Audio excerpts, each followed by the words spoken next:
Alhamdulillah, innal hamdalillah nahmaduhu wa nasta'inuhu wa nastaghfiruh wa na'udzu billahi min shururi anfusina wa min sayyiati a'malina. Man yahdihillahu fala mudilla lahu wa man yudlil fala hadiya lahu.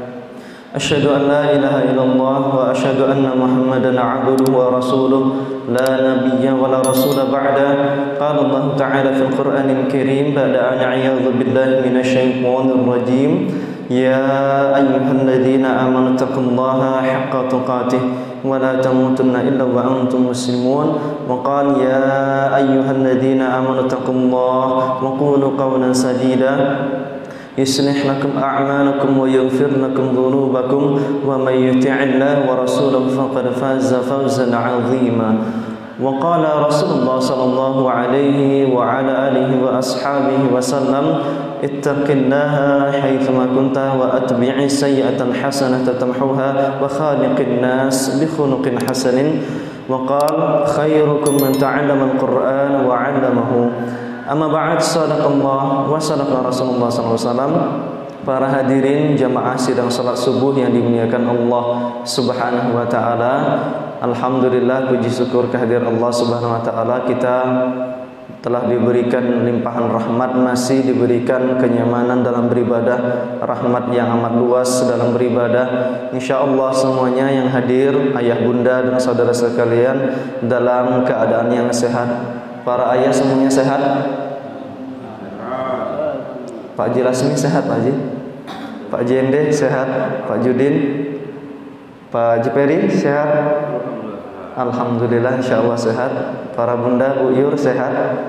Ibu yang di belakang sehat semua insyaallah? Alhamdulillah. Kita bersyukur kehadirat Allah akan kesehatan, nikmat yang aman luas pada pagi hari ini. Yang kedua, kemudian salawat serta salam senantiasa kita sanjungkan kepada Nabi besar Muhammad sallallahu alaihi wa ala alihi wa ashabihi wasallam, kepada keluarga Rasulullah SAW. Semoga tersampaikan pula kepada para sahabat Rasulullah SAW dan kepada imam kaum muslimin dan kepada seluruh rakyat muslim yang senantiasa menjadikan Al-Quran, menjadikan As-Sunnah, menjadikan hadis-hadis sebagai petunjuk di dalam kehidupannya. Semoga salawatnya kita kepada mereka semuanya menjadi sebab kita berjumpa dengan Rasulullah SAW, mendapat syafaat di yaumil mahsyar. Amin ya rabbal alamin. Baik, insyaallah pada jumpa kita subuh kali ini kita akan membahas dua tema. Mudah-mudahan cukup insyaallah sekitar 30 menit, kemudian kita sambung sekitar 10 menit untuk tanya jawab. Pada jumpa pekan kita ini akan membahas tentang mashul khuffain. Ada yang pernah dengar? Ada yang pernah dengar? Mashul khuffain. Yang kedua tayammum. Tayammum tahu? Nah, kalau tayammum ada yang tahu. Ini ada mashul khuffain dalam mazhab Syafi'i dan 3 mazhab yang lainnya dibahas tentang mashul khuffain. Apa yang dimaksud dengan mashul khuffain? Maka insyaallah kita akan membahas. Yang pertama, mashul khuffain. Nanti kita cari tahu. Adik-adik ada yang tahu mashul khuffain? Belum tahu? Insyaallah kita cari tahu ya. Atau Muhadi tahu? Belum tahu. Baik. Mashul khuffain. Khuffain.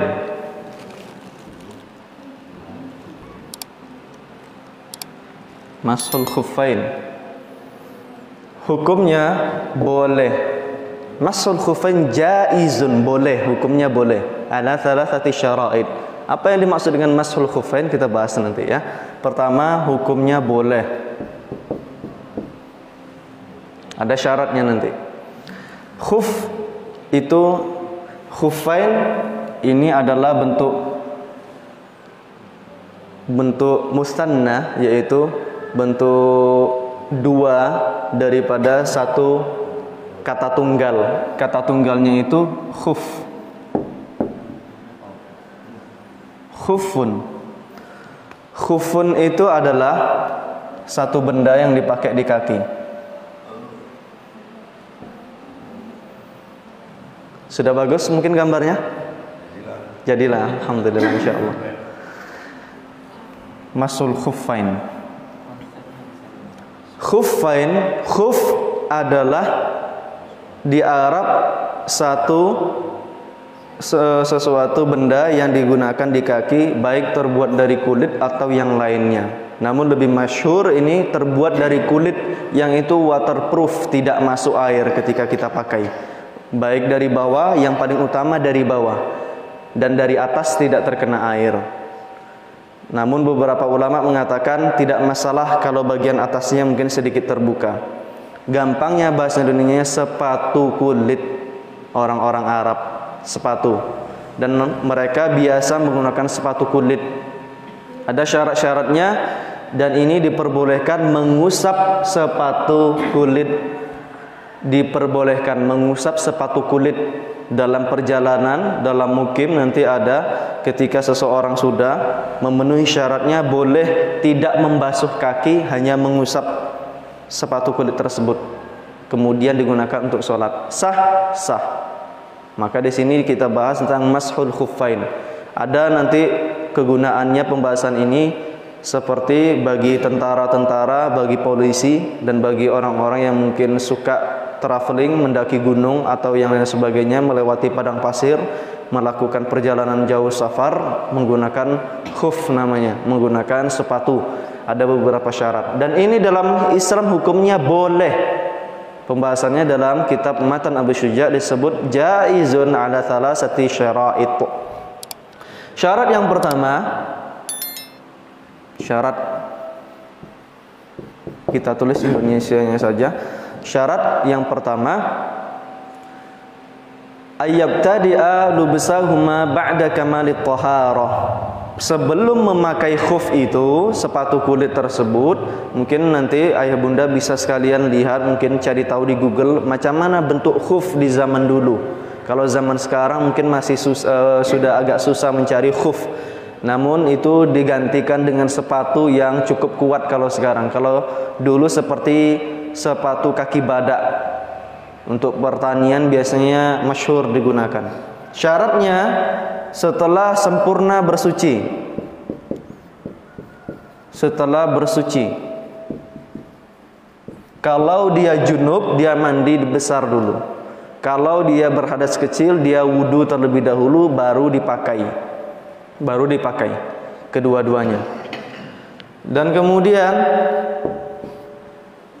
ayyakuna satirain li mahallil fardhi min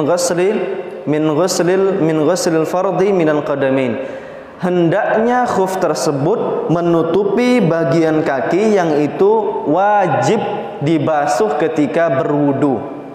Wajib dibasuh ketika berwudu. Jadi ini harus menutupi. Syaratnya apa? Menutupi. Sepatu-sepatu yang ada sekarang, kalau dia tidak menutupi mata kaki, tak boleh. Jadi dia syaratnya harus lebih tinggi. Maka kami katakan seperti sepatu-sepatu tentara yang nanti ditugaskan di daerah pelosok, di Poso, di Papua, itu diperbolehkan untuk mengusap khuf. Jadi mereka selama misalnya di gunung, mereka di hutan-hutan susah menggunakan air, cukup mereka nanti berwudu dengan anggota yang lainnya, kemudian sisanya mereka mengusap khuf, diusap saja, basahkan kemudian diusap khuf tersebut, kaki kanan dan kiri. Sah kemudian digunakan untuk sholat tanpa melepas.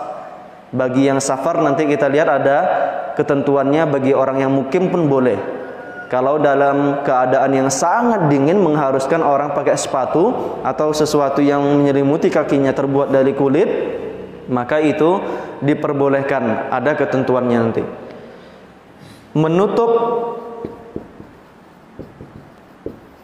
anggota yang wajib. Anggota wajib yaitu bagian kaki. Dari mana Pak? Bagian kaki dari ujung kaki, torof asabi, ujung jari-jari kaki, sampai ilal ka'bain, sampai ke mata kaki harus lebih daripada mata kaki. menutupi mata kaki sampai ke ujung. Nah, itu syarat yang kedua. Syarat yang ketiga, ayyakuna tatabu'ul masyu, mungkin digunakan untuk berjalan. Kalau terbuat dari besi, dari ujung kaki sampai ke atas mata kaki, tertutup tidak Pak kira-kira? Tertutup, tapi mungkin dipakai untuk berjalan. Masuk ke rumah orang, kelontang kata dia, bunyi-bunyi gara-gara terbuat dari besi atau dari logam seperti priok. Kelontang sama juga itu. Jadi itu tidak mungkin menyakiti kaki. Jadi sesuatu yang itu terbuat seperti kulit dan itu menutupi dari bawah atas sampai ke mata kaki. Mungkin digunakan untuk berjalan karena itu memudahkan. Kalau dia ada heros, ada kesusahan di situ, maka agama tidak memerintahkan. Nah, ini salah satu rukhsah, salah satu kebolehan di dalam agama untuk menggunakan khuf. Alangkah mudahnya bagi seorang baik safar ataupun dia bermukim untuk menggunakan khuf untuk bersuci. Mungkin digunakan untuk berjalan.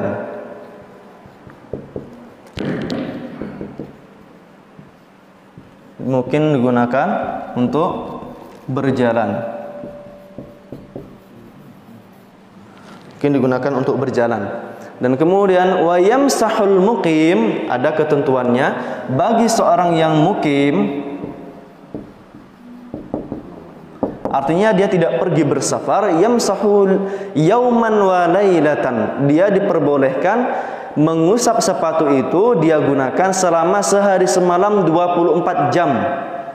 Dalam keadaan yang hadir, dalam keadaan yang tidak bersafar, tinggal di daerah sekitar Masjid Nurul Huda, maka dia menggunakan khuf dalam keadaan yang sangat dingin atau sebab sakit, diusapnya khuf itu diperbolehkan. Nanti pembahasan kita setelah tayamum ini sampai ke mengusap perban. Bagi mereka yang kecelakaan, bagi mereka yang patah, ada kemudian ketentuannya nanti. Nah, di sini kita lihat yang pertama mukim 1 hari 1 malam diperbolehkan.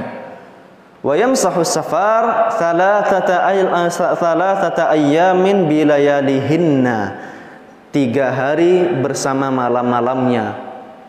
3 hari 3 malam. Kapan mulainya? Kita lihat nanti waktunya. Bagi orang musafir,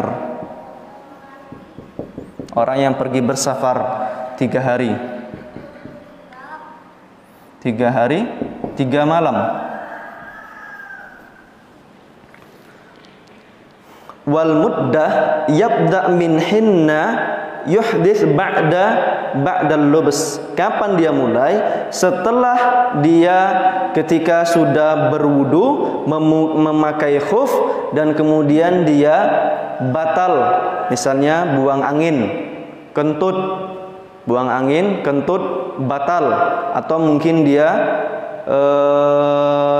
yang lainnya seperti buang air kecil, tetap menggunakan khuf, dia hindarkan khuf di suatu tempat yang itu mungkin dia hindarkan daripada buang air kecil dan batal. Ini batal setelah dia menggunakan khuf itu meniatkan untuk kebolehan dia sholat, maka di situ mulai muddahnya. Kalau jam 10 pagi dia menggunakan dan kemudian dia batal wudunya di awal jam 12 siang, maka batalnya dia selesai menggunakan khuf atau sepatu kulit tersebut yaitu jam 12-nya sampai jam 12. Kapan dia mulai batal?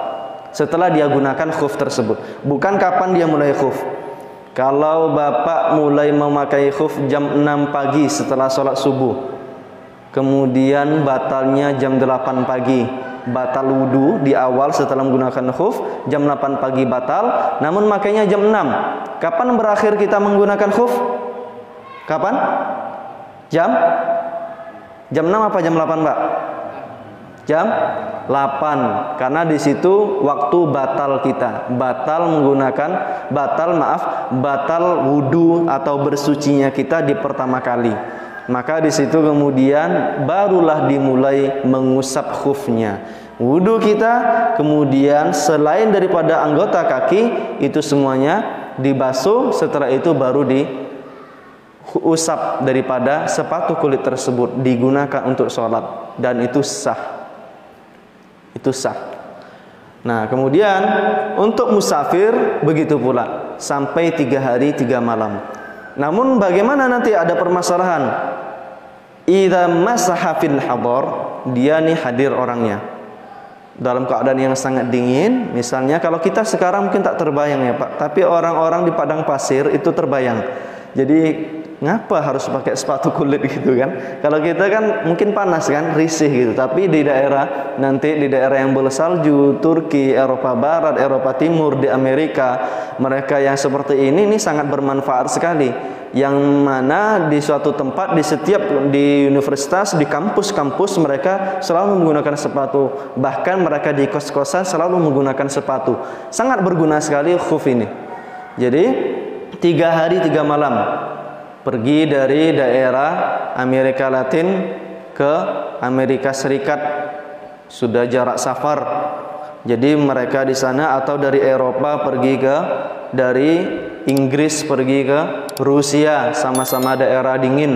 Nah, di situ 3 hari 3 malam dalam perjalanan mereka diperbolehkan. Kalau dia mengusap ketika hadir kemudian safar, atau mereka ketika safar mengusap kemudian hadir, maka di situ dipenuhi sehari semalam saja.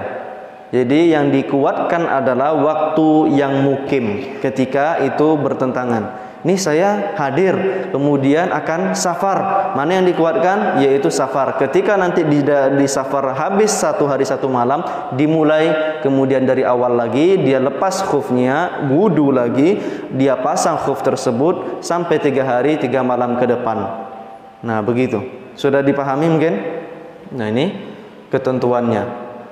Ini yang disebut dengan masul khuffain. Ini adalah salah satu rukhsah yang sangat berguna. Dan ini sangat mungkin digunakan ketika di daerah Arab mulai turun salju, di daerah Yordania, salah satu tanda akhir zaman, di daerah Tabuk yang tidak mungkin turun salju, di padang pasir sekarang sudah turun salju, dan itu sudah mulai kelihatan, sudah agak tebal salju yang turun di daerah sana. Salah satu tanda akhir zaman, Rasulullah mengisyaratkan adanya nanti salju di daerah Tabuk atau daerah Yordania, dan sekarang sudah turun salju tersebut. Artinya kita sangat dekat dengan hari kiamat. Nah, ini tentang masul khuf. Insyaallah kita akan tanya jawab setelah ini. Dan kemudian tentang tayammum. Kalau tayammum saya rasa sudah banyak yang mengetahui. Namun yang sebelum masuk ke tayammum, kita akan bahas walladzi yubtilul mashu, dan yang membatalkan daripada mengusap khuffain. Yang pertama dengan melepasnya. Susah ketika buang air besar dilepas, dia batal. Kalau sudah batal mengusap khuf, dia mulai dari awal lagi, itu batal. Jadi batal ketika melepas. Kemudian kapan lagi? Walladzi yujibul ghusl, yang mewajibkan dia mandi. Apa kemarin Pak yang mewajibkan mandi? 3 ada pada perempuan, 3 ada pada laki-laki dan perempuan. Inzalul mani, iltiqa khitanain, wal maut. Kalau meninggal tentu dilepas khufnya ya Pak.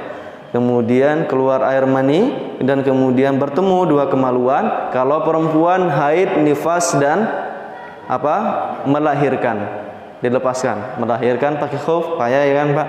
Itu batal. Jadi yang mewajibkan mandi itu akan membatalkan orang kebolehan dalam mengusap khuf, yang mewajibkan mandi. Dan kemudian inqidha'il muddah, sehari semalam dipakai dari jam 6 pagi sampai besok pagi, dia ulang dari awal lagi, dia lepas lagi, kemudian dia bersuci lagi wudu, baru dipasang dia lagi. Setelah itu di salat zuhur dia usap, di salat asar dia usap. Diperbolehkan? Boleh. Jaiz. Boleh. Nah, diperbolehkan mengusap daripada khuf. Dan kemudian wa tayammum wa syaraitu tayammum khamsah. Ada 5 syarat tayammum. Nah, 5 syarat, banyak rupanya syaratnya. Syarat yang pertama, wujudul uzri bisafarin aw maradin. Ada uzur. Pertama, ada uzur. Boleh tayammum ada uzur. Namun kita lihat uzurnya yang bagaimana. Uzur karena safar atau sakit. Safar atau sakit. Wujudul uzri. Kemudian seorang syekh yang menjelaskan kepada kami kitab ini, Syekh Akram Usban, salah satu yang memberikan fatwa, beliau mengatakan faqidul ma, tidak jumpa air. Tidak ada air di daerah tempat dia berada saat itu. Dan kemudian yang kedua, dukhulu waktu sholat, masuk waktu sholat. Kalau belum masuk waktu sholat, dia belum kemudian boleh untuk bertayammum. Dalam artian tidak mewajibkan dia untuk seseorang tersebut bersuci tayamum. Setelah memang dia tidak tahu air tidak ada untuk berwudu, maka di situ belum masuk waktu. Masuk waktu salat. Dan kemudian yang ketiga, talabul ma, dicarinya air. Setelah dicari air, jadi tidak kemudian nampaknya air tak ada nih, nampaknya tak ada air nih, tayamum aja gitu. Tapi dicari dia air terlebih dahulu. Dulu pernah kita bahas, misalnya ketika kita berkendara di atas bis dan di dalam bis itu ada WC. Pernah Pak naik bis yang ada WC-nya? Di situ ada air atau kita mungkin membawa air, boleh tidak kita hanya tayamum saja di dalam bis kemudian sholat? Nah, di situ para ulama sebagian menjelaskan tidak boleh bertayamum selagi ada air. Dan untuk berwudu kemarin kita sudah sampaikan satu aqua gelas cukup kan untuk mengusap yang wajib saja. Perhatikan, dalam masalah bersuci Syafi'iyah itu sangat kuat dibanding mazhab yang lainnya. Maka diperhatikan. Masuk waktu salat. Kemudian mencari air. Mencari air, nampak air di situ. Oh, ada nih airnya misalnya gitu. Airnya. Tapi beradanya jauh di pelosok. Ta'adzur isti'maluhu. Dia beruzur untuk menggunakannya.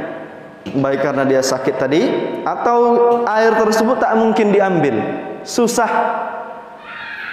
Ada air, dijumpai ada air, tapi itu di satu lembah yang itu jauh betul. Lembah tersebut ada air di situ. Kalau turun terpeleset mati, tak mungkin kemudian ngambil air di situ. Maka ini dia ada uzur untuk menggunakan air. Kalau ada uzur untuk menggunakan air, kita lihat syarat yang selanjutnya. Tak bisa gunakan air. Tidak bisa air digunakan. Atau apalagi ada air di situ, namun air yang sudah bercampur dengan belerang, campur dengan timah di daerah Bangka Belitung. Teman kami ada yang dari sana, Bangka Belitung, itu dia ceritakan itu ada sungai-sungai yang itu sudah luar biasa kalau diminum, apalagi digunakan untuk mandi mungkin membuat sakit kulit. Ada air di situ? Ada. Lebih baik kemudian gunakan air yang lain, atau kalau tak ada dicari sekitar 40 rumah, kemudian dicari sekitar luasan daripada pematang rebah, tak juga jumpa di masjid-masjid yang lain, maka di situ tayammum. Kalau dia tidak sakit dan tidak safar, tak dijumpainya air, nah itu tayammum kalau sudah dicarinya. Dan kemudian i'wazuhu ba'da talab, sudah dicari namun tak dapat, sudah mencari.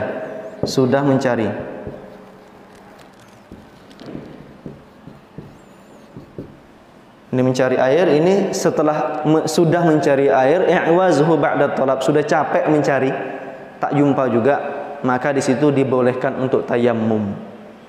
Nah, dari mana kita bertayammum? Maka di situ kita bahas.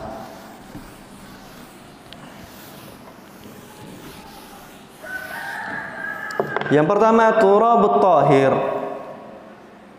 dengan tanah suci. Ini bukan Makkah ya Pak, tapi tanah yang suci. Kalau tanah suci biasanya konotasinya ke Makkah, ke Madinah. Ini tanah yang suci gitu ya.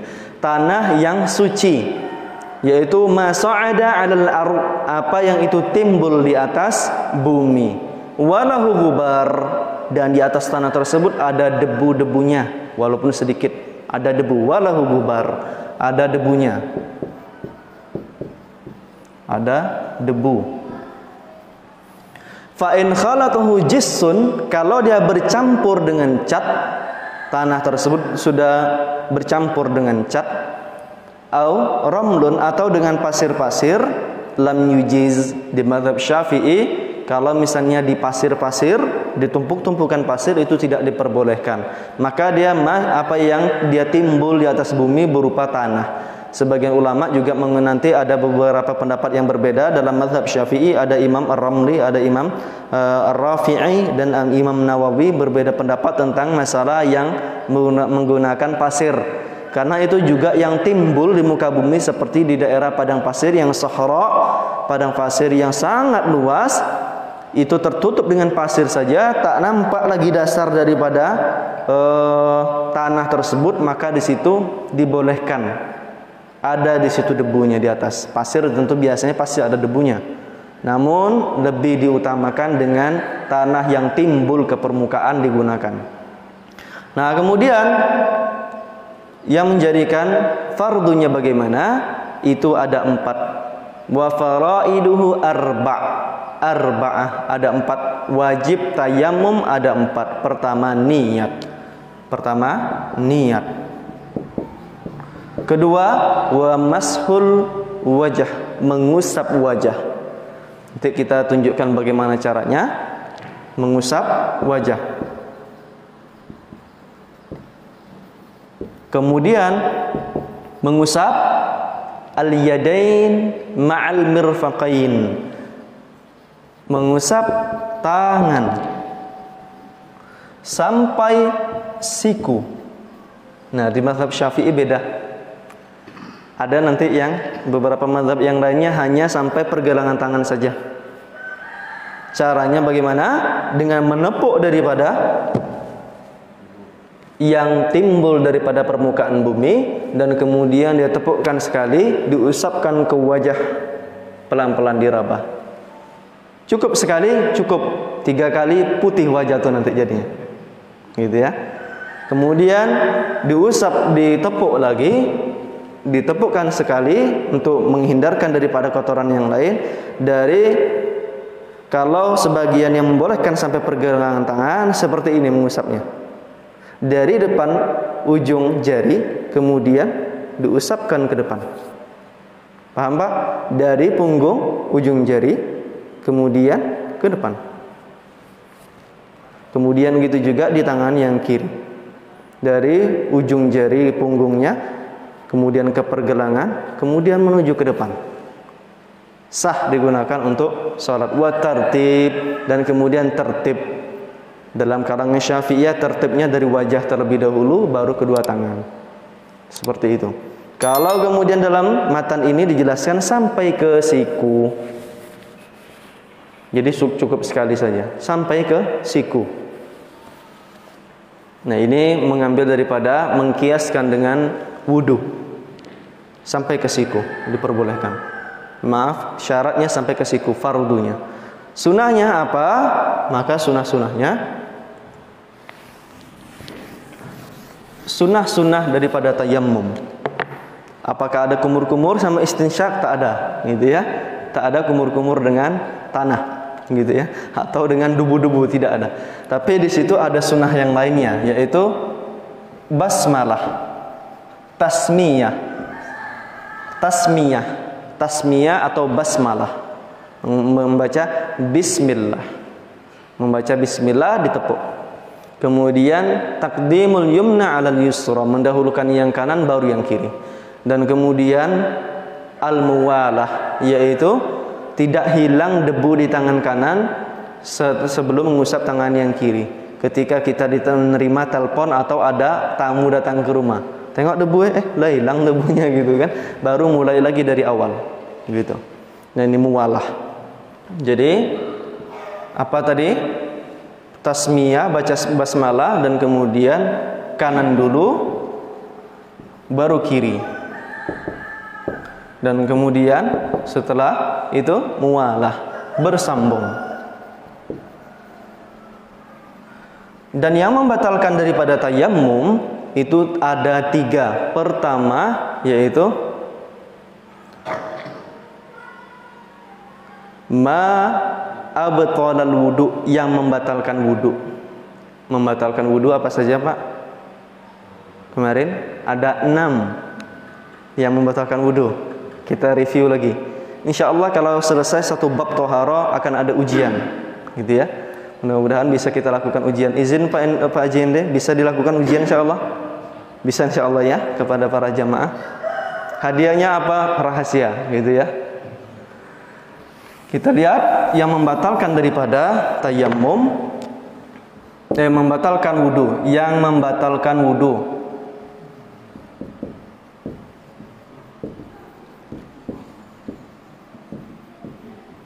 yang membatalkan wudu ada 6 setidaknya.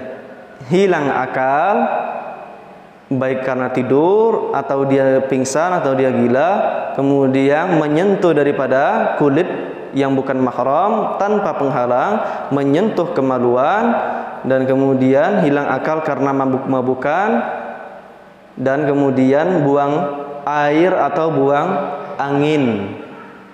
Itu yang membatalkan wudu. Itu juga yang membatalkan daripada tayammum, sama yang membatalkan. Dan kemudian murtad. Nah, murtad kalau dia keluar dari Islam otomatis batal daripada tayammumnya, murtad. Wa iyadzubillah, na'udzubillah.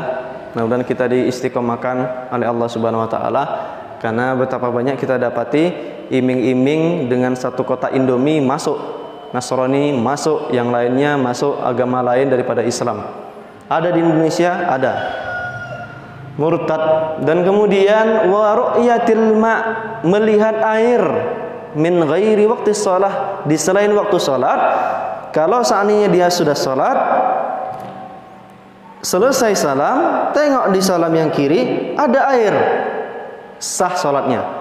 Tapi pas kemudian dia salat, ada seseorang yang tidak tahu bahwa dia dalam keadaan sholat, anaknya misalnya, Pak, air pumpnya sudah keluar, batal sholatnya. Dia batalkan tayamumnya, ambil air untuk dia bersuci.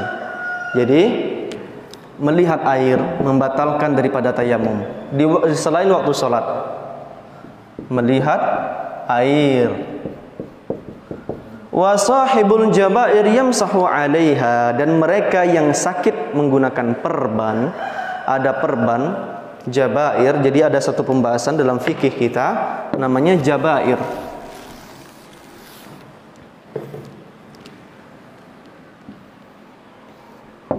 Jabair,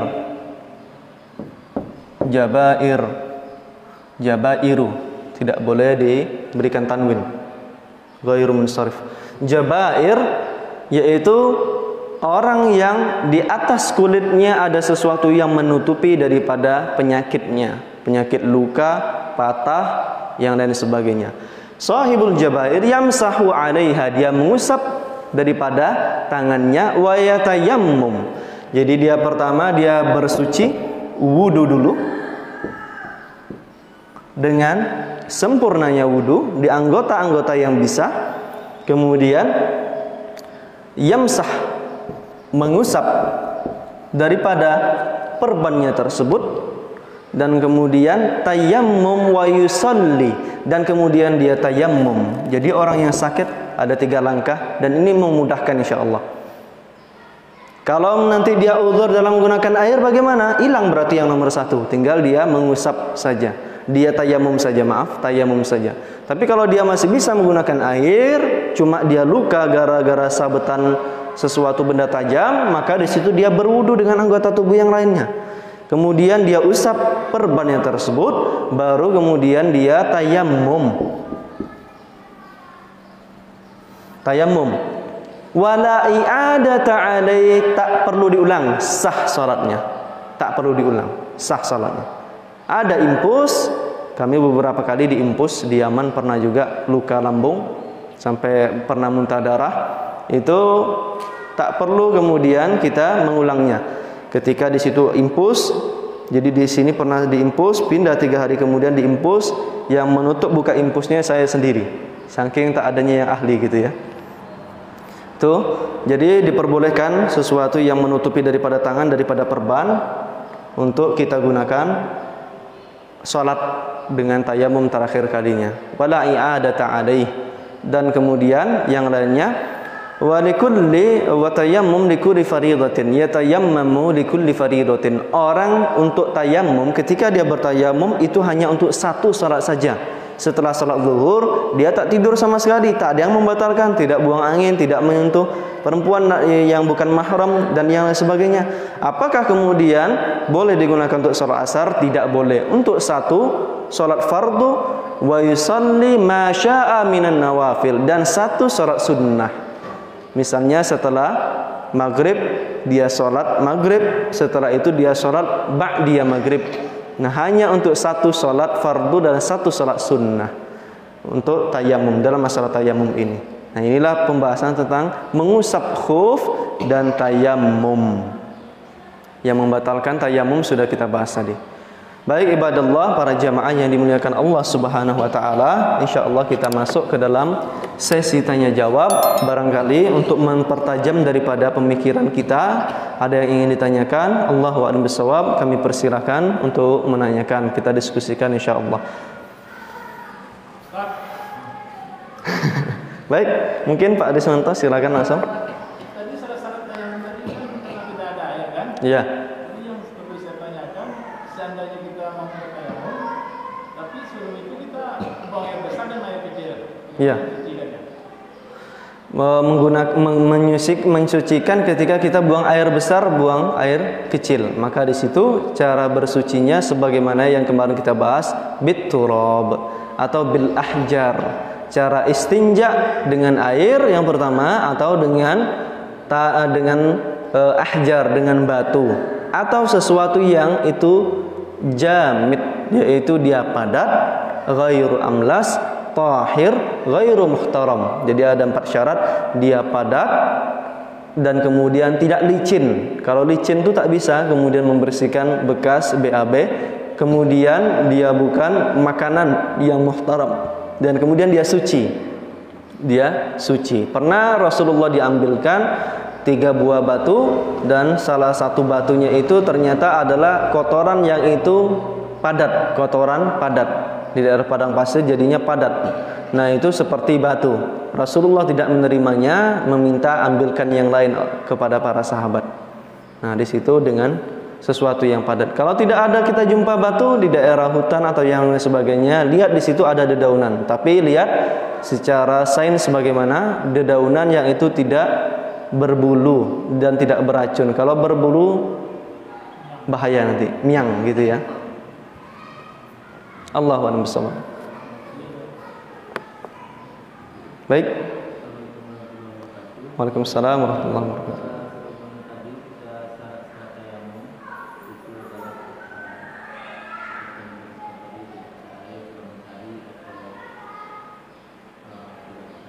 Iya.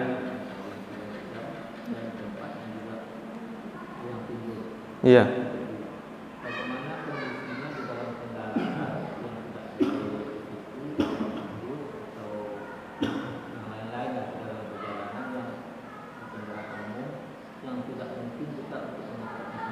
Iya.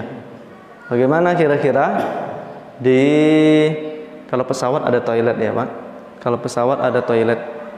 Walaupun kalau dia merasa kesusahan, nanti kita lihat kalau karena sakit, tayamum juga. Bagaimana kalau ketika di kendaraan yang itu jaraknya jauh, 8 jam, 9 jam, ketika pergi ke Timur Tengah 12 jam, lebih jauh daripada Timur Tengah sampai ke Syam misalnya.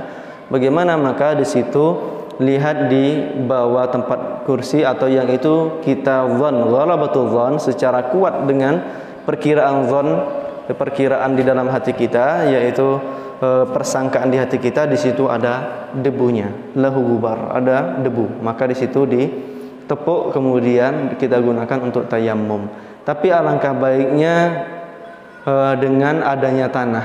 Ada orang-orang yang biasa membawa daripada perbekalan selain daripada makanan dan minuman. Di situ ada tanah dibawa dia. Jadi dari tanah tersebut dia gini kan, dibawa dia.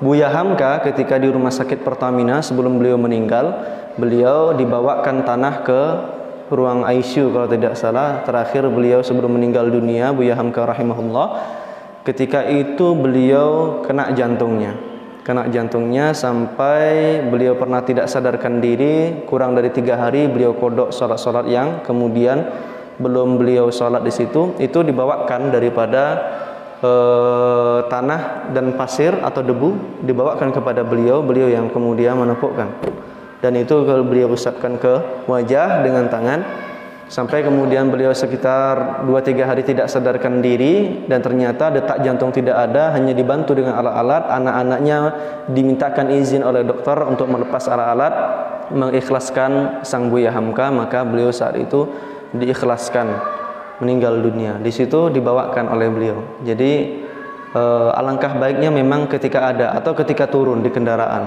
Kalau sholatnya mungkin yang agak susah ketika subuh tidak berhenti sama sekali, naik bus san biasanya. Kami pernah naik bus san berapa kali, bolak-balik daripada Pematang Reba Solo, Pematang Reba Jogja, Pematang Reba Solo, Pematang Reba Jogja gitu ya. Berapa kali bolak-balik. Kadang dia hanya 2 hari 2 malam saja ditembus dia. Biasanya 2 hari 3 malam gitu ya. Ini cepat sekali, belum ada tol saat itu, cepat.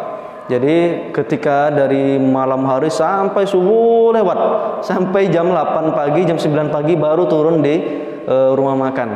Saya kodok, tak boleh dikodok. Sholat saat itu ketika di dalam bis tersebut. Kalau bisnya kinclong tak ada sama sekali misalnya debunya, maka di situ sholat untuk penghormatan. Setelah itu turun dia sholat kodok untuk sholat subuh tersebut.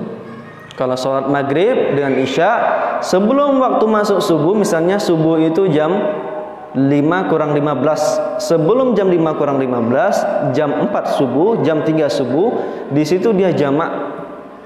Diurutkan dalam Syafi'iyah, ada perbedaan salat isya duluan yang kita salati jamak qasar, misalnya salat isya 2 rakaat, 3 kemudian maghrib, atau kemudian maghrib duluan. Namun kami lebih menguatkan Allahu a'lam bishawab, yang lebih dahulu salat maghrib 3 rakaat, setelah itu isya 2 rakaat, jamak qasar.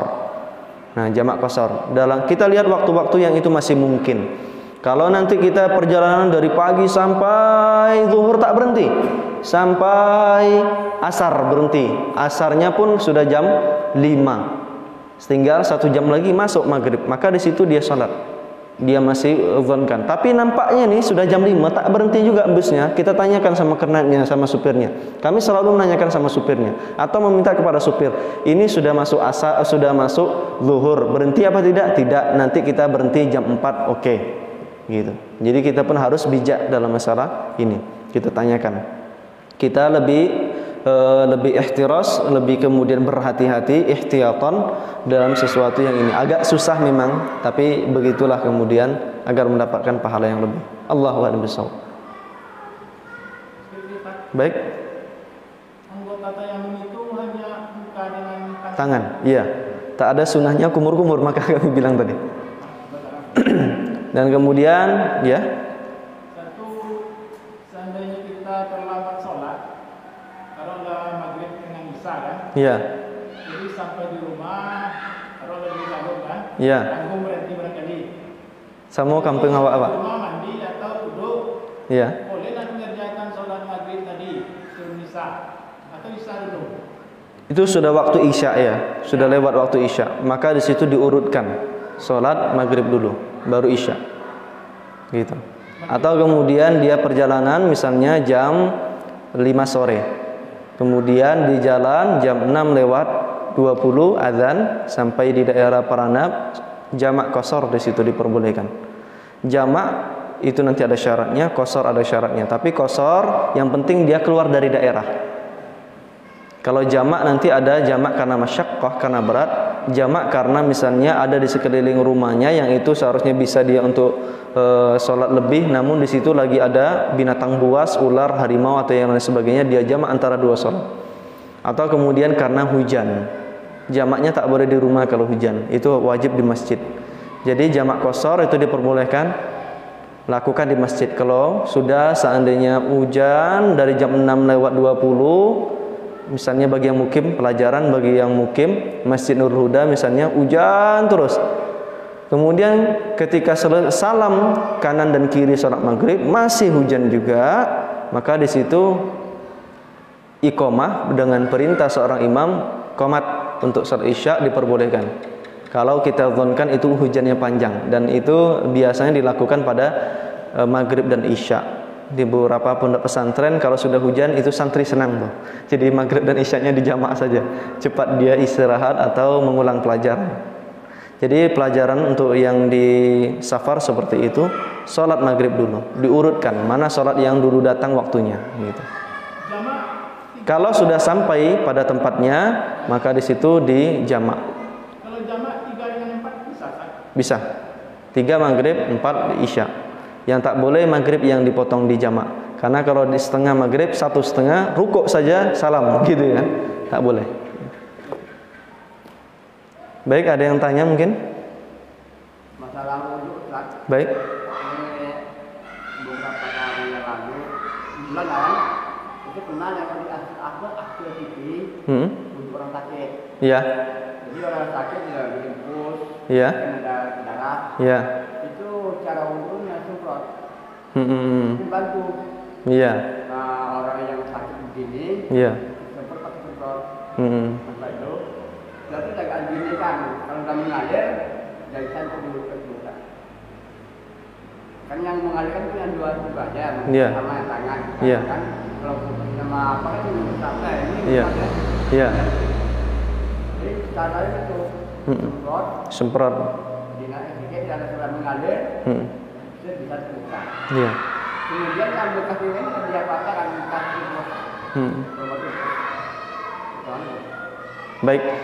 Kalau ada cara yang dilihat dari TV ceramah misalnya, cara berwudu, diberikan tutorial gitu ya, cara mereka yang sakit. Kalau sakitnya ketika dia berwudu dengan air, kalau menambah sakitnya bertambah, maka itu dilarang.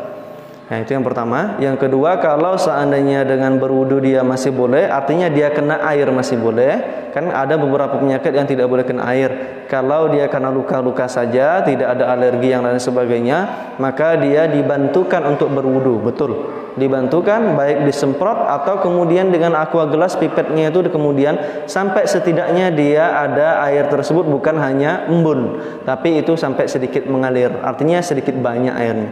Ya, diusap dengan anggota yang wajib dan kemudian diusap. Artinya itu tetap mengusap tangan walaupun dia secara tidak langsung khusus mengusap tidak, namun dia secara umum dia usap begitu. Tempat misalnya dia diimpus atau mungkin tempat bekas lukanya begitu. Betul, insyaallah. Jazakallah khair.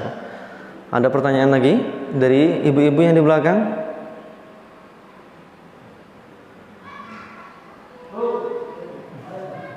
Kalau Bu Yur tidak usah tanya, beliau sudah guru agama saya dulu di SMP. Oh, ada yang ditanyakan. Baik Bu Yur, silakan.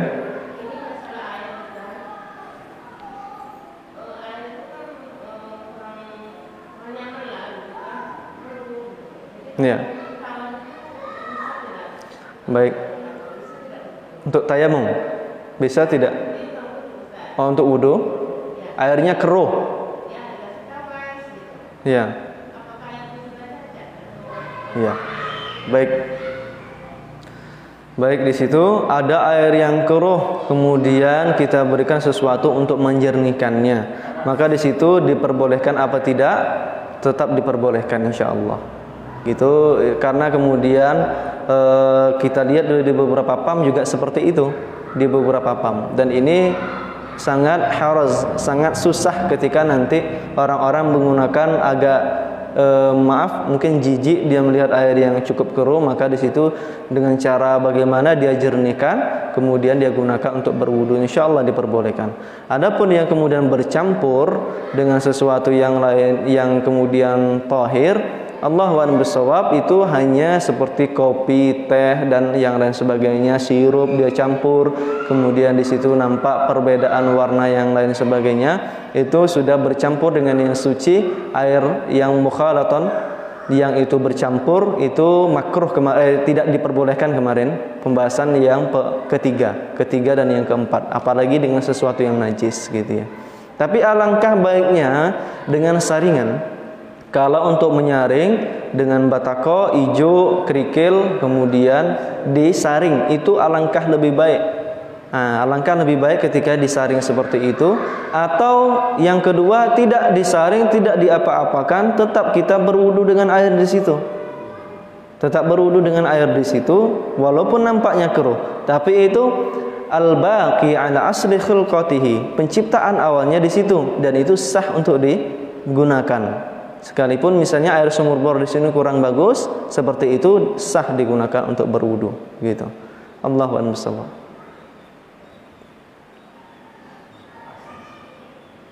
Sudah? Baik jamaah sekalian yang dimuliakan Allah, kami serahkan kepada pembawa acara untuk menutup kifaratul majlis. Allahu a'lam bishawab. Mudah-mudahan menjadi salah satu ilmu pada subuh kali ini bisa diterapkan. Intinya pengamalan, sudah diketahui diamalkan. Nanti para jamaah bisa terus mengulang-ulang pelajarannya bagi yang mencatat atau yang tidak mencatat. Mudah-mudahan bisa kita lakukan setelah selesai kitab Thaharah. Insyaallah beberapa pertemuan selesai, nanti kitab Thaharah masuk ke kitab salat mungkin atau yang lainnya. Itu bisa kita lakukan ujian gitu ya, agar tahu sampai mana nanti kemampuan jamaah, dikasih ujian. Mudah-mudahan bisa kami berikan hadiah yang itu sangat berguna bagi jamaah sekalian ya. Allahu a'lam bishawab. Kami serahkan kepada pembawa acara. Assalamualaikum warahmatullahi wabarakatuh.